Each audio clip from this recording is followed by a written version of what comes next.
Mesdames et messieurs, bonsoir. La télévision d'État arménien occidental vous présente les nouvelles de jour. Voici le principal chapitre d'aujourd'hui. Armenak Abrahamian, candidat à la députation de l'Assemblée nationale d'Arménie occidentale. Déclaration du ministère des Affaires étrangères de l'Arménie occidentale. Toponyme d'Artsakh, Hadrut. Les Arméniens islamisés. Si quelqu'un soulève la question de l'intégration avec l'Azerbaïdjan, ce sera un suicide. David Babayan. Sur la question de toponyme de Javak Ashot Melkonian. Bono a visité le mémorial du génocide pour rendre hommage aux victimes du génocide des Arméniens 8 mars, 7 ou 8 avril dans le langage des faits. Armenak Vrej Abrahamian, 63 ans, professeur, fondateur, maître des arts martiaux arméniens, Haïdjampa, Serassan sont en Arménie occidentale à Karine et Sébastien. Armenak Abrahamian a commencé son parcours militaire en août 1990 en tant que 44e membre du quartier général central des conscrits de Yerkrapa, basé sur la formation de jeunes et des détachements de la région d'Abaran. De novembre 1991 à mars 1993, il participe aux opérations militaires de libération des territoires de la NKR en tant qu'instructeur en chef du détachement armé de libération et prend part aux batailles défensives de Martaket et de ses villages. En avril 1992, pour l'opération de libération de Chouchi, il a formé des combattants de la liberté au quartier général central de Stepanaket avec le général Arkady Tertadevosyan. En mai 1992, avec le commandement héroïque de détachement de l'armée de libération Léonid Azgaldian et Vladimir Balayan, il a participé à la défense de Chailou et de Talish en juin-juillet 1992. Après la mort du commandant héroïque Léonid Azgaldian et Vladimir Balayan, il participe à la défense de Martaket, Varouhas, Vank et Ganzasar. Le 22 juillet 1992, lors de la libération de la colline de Mokhratar, il a été grièvement blessé à la tête et à la jambe droite. Il a été transporté à l'hôpital de campagne de Drumbon, puis à l'hôpital républicain d'Erevan, où il a rencontré Bekor Ashot-Roulian. Le 15 août 1992, à l'appel du ministre de la Défense Vazgen Sargsyan et de Hovsep Hovsepian, il est enrôlé dans le EAC Suicide Squad en tant qu'instructeur spécial du bataillon.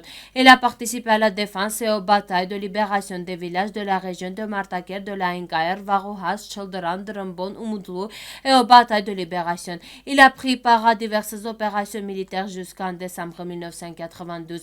À partir de février 1993, sur l'ordre du commandant fondateur de l'unité militaire de Vartenis, le colonel Hovsep Hovsepian, il a formé des forces spéciales et en avril 1993, il a participé aux opérations à Kalbadjar et Merav. En juin 1993, il a pris part au combat de libération sur le territoire de la NKR et à la protection des frontières de la République d'Arménie jusqu'à cesser le feu de 12 mai 1994. Du 1er octobre 1993 au 31 décembre 1994, sur ordre du colonel Vachagan Ishkhanian, il a nommé commandant des forces spéciales de l'unité militaire de Chouchi, grade militaire du 1er juillet au 31 décembre 1994, lieutenant en chef commandant. Il s'est gravement blessé à la jambe lors d'un entraînement. Selon le décret numéro 586 du 20 décembre 1996 du ministre de la Défense de la République d'Arménie, il a été récompensé pour sa participation aux opérations de combat 1992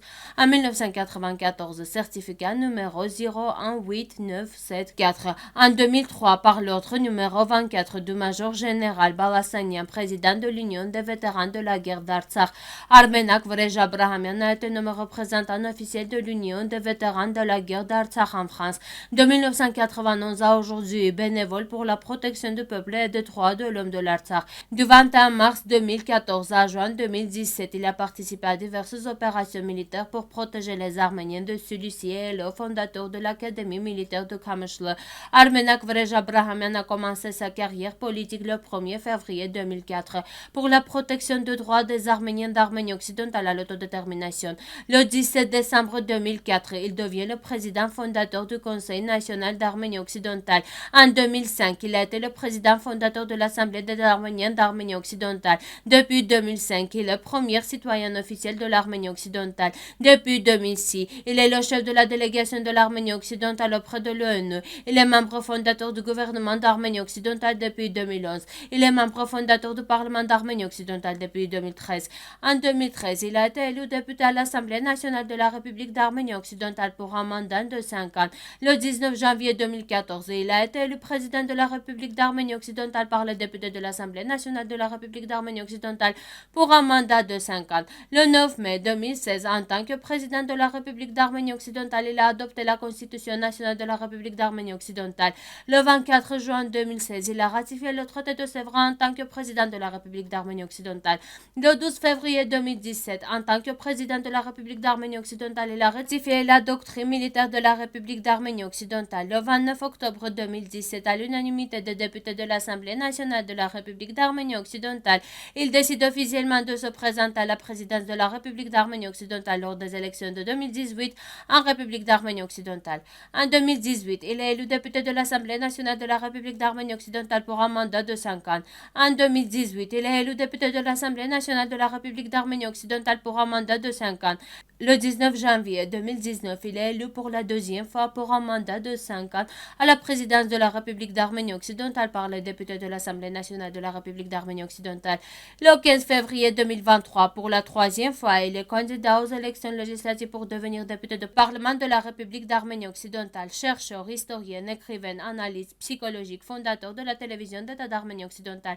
Ce troisième mandat de député, si vous me l'acceptez, sera destiné à la consolidation de l'État d'Arménie occidentale, au développement de sa souveraineté, à la poursuite de la défense de la nation arménienne comme nation autochtone et à la poursuite des actions juridiques pour le renforcement de nos droits qui, au fil des années, je dois réunir 80 signataires pour valider ma candidature. Vous pouvez faire partie des signataires en remplissant ce formulaire. L'Arménie occidentale tient à saluer la fête de Holi célébrant Inde marquant en ce 8 mars l'arrivée du printemps. Cette célébration n'est pas sans rappeler le printemps coïncidant avec le nouvel an qui se fête également en Arménie occidentale le 21 mars de chaque année. La tradition arménienne de l'ancienneté remonte à plus de 13 564 années dont le symbole et la lumière correspondent à l'équinoxe du printemps. S'il est de tradition antique pour les Indes de se rassembler pour allumer un grand feu organisé les célébrations autour d'un festival de couleurs. Il est aussi celui pour les Arméniens d'Arménie occidentale d'allumer un feu un mois avant l'arrivée du printemps afin de préparer la future mariée à sa purification et à sa maternité. Cette tradition commune aux nations indiennes et arméniennes célébrant l'amour et la fertilité a pu être préservée au fil de temps et atteste de leur autochtonie et de leur volonté de sauvegarder leur racine et leur savoir traditionnel. Dans cette perspective, l'Arménie occidentale tient à rappeler le rôle fondamental des négociations que se déroulent à l'Organisation mondiale de la propriété intellectuelle dans la préservation des ressources génétiques, des savoirs traditionnels, des expressions culturelles ainsi que de folklore dans lesquelles sa délégation participe. Nous souhaitons en ligne tous nos bons vœux de Holi. Yerevan, le 8 mars 2023. Lydia Markosian, ministre des Affaires étrangères de la République d'Arménie occidentale. Le monastère La Porte d'Ort est situé à 3,5 km au nord-ouest du village de Mohrene Sahadrut, sur le versant de la montagne Yugushen, près de la forteresse Gdic, dans la province historique d'Artsakh, appelée Vostan ou Mishabad à Sisakan. Maintenant, il est occupé par les autorités de Bakou. Le monastère est situé à une altitude de 1451 mètres au-dessus du niveau de la mer, au sommet boisé de la montagne, dans une zone difficile d'accès. Les sources historiques ne fournissent pas d'informations sur le complexe et l'église partiellement préservée. Selon la tradition, l'église de la Porte d'Or a été construite par la sœur de sept frères morts pour la défense de la patrie, dont la tombe se trouve dans la cour du monastère appelée tombe de la sœur et était un célèbre lieu de pèlerinage. Avant la troisième guerre d'Artsakh, l'église était dans un état semi-ruiné. À l'automne 2020, après l'occupation de la région de Hadrut par les troupes de Bakou, l'ennemi a fait rouler au sol de Khachkar placé à l'entrée de l'église. Il n'y a pas d'autres informations sur l'état actuel. La série analytique arménienne islamisée arrive à sa fin sur Western Armenia TV. Ainsi, on peut affirmer une fois de plus que le problème des Arméniens convertis de force en Arménie occidentale est à plusieurs niveaux. Il est donc nécessaire d'adopter une approche appropriée pour chaque niveau. Notons également que la définition et les évaluations présentées dans la série analytique sur les groupes d'Arméniens convertis et les processus qui se déroulent parmi eux sont le résultat du travail effectué jusqu'à présent. Mais il n'est pas exclu qu'à l'avenir, parallèlement à la poursuite des études, de nouvelles couches de problèmes apparaîtront, des phénomènes qui nécessitent certains d'apporter des corrections dans des approches déjà formées. Dans le même temps, il convient de souligner que la question des Arméniens convertis de force en Arménie occidentale continue d'être un sujet fermé et tabou. Et à cette occasion, Tarantin a noté qu'il est difficile de parler de ceux qui ont été tués pendant la guerre, des massacres d'Arméniens par l'État turc, mais il est encore plus difficile que cela de parler des survivants. Tout cela en même temps complique le travail d'étude du sujet et d'extraction d'une image objective et complète. Il est également important de réaliser clairement que le problème des Arméniens convertis par l'État turc contient des dangers ouverts et cachés, une manipulation inutile du sujet, des interprétations inexactes et des approches émotionnelles peuvent causer de sérieux problèmes. Par conséquent, adopter une approche prudente et professionnelle en la matière est une nécessité directe. L'étude et l'analyse correcte des faits émergents permettront de développer un plan spécifique de communication avec les différents groupes d'Arméniens convertis qui devrait être apolitique et principalement basé sur la dimension culturelle. L'article est complet disponible sur notre site web. David Babayan, conseiller du président de la République d'Arménie, écrit: en définitive, la société devrait comprendre, avoir une bonne idée de la situation, quel genre d'ambition elle devrait mener à bien. Il n'y a aucun peuple en Artsakh qui se considère comme faisant partie de l'Azerbaïdjan. Une, deux, trois personnes, disons, n'avaient vendu, acheté, peuvent être dans chaque société, mais la même genre, bien sûr, ne se considère pas comme faisant partie de l'Azerbaïdjan. Ce sera juste dommage. Si quelqu'un soulève la question de l'intégration avec l'Azerbaïdjan et en fait un point de son programme politique national, je pense que ce sera au mieux un suicide. Ils sont fermes en Artsakh, oui, peut-être c'est un chemin très difficile, mais si nous nous en tenons à nos idées, si nous avons une face solide en Dieu, tout ira bien. L'Arménie occidentale continue de protéger les droits des natifs de l'Artsakh, tout en rappelant que l'Artsakh fait partie de l'État d'Arménie et que tout empiètement de l'Azerbaïdjan sur nos frontières est considéré comme une violation de l'intégrité des frontières de l'État connu. Il est dommage que les autorités d'Artsakh ne tiennent pas compte de ces dimensions, y compris pour l'Arménie occidentale. Le problème de l'étude des toponymes de l'Arménie occidentale, outre sa signification purement scientifique, a également une grande importance politique. Pour l'étude de l'histoire de toute région historique et géographique, en particulier de sa période ancienne, les noms de lieux contiennent une énorme quantité de matériel. De ce point de vue, l'étude des noms de lieux des zones historico-ethnographiques qui donnent lieu à de graves conflits dans l'historiographie, y compris des désaccords politiques, est particulièrement importante. En particulier, nous parlons du Javark. Le Javark est mentionné comme la 8e des provinces de Gourark, le 13e des 15 États du Grand Royaume arménien. Le nom de lieu Javark vu des inscriptions du royaume d'Ararat. Zabaha, Javaha, Javark est la version translitérée du nom du pays Zabaha mentionné dans le nord des autres plateaux arméniens depuis la fin du 9e siècle. Au Javark, encore l'un des anciens noms de lieux indo-européens mentionnés au 2e siècle est Tsunda, qui provient du mot nécessaire. Selon Revont Alishan, la région de Verdia, qui fait partie de Javark, est également connue sous le nom de Varzunik et Verzerunik. Selon la tradition, la crave varzounienne posée par la main de Sainte Mesrop y aurait été retrouvée.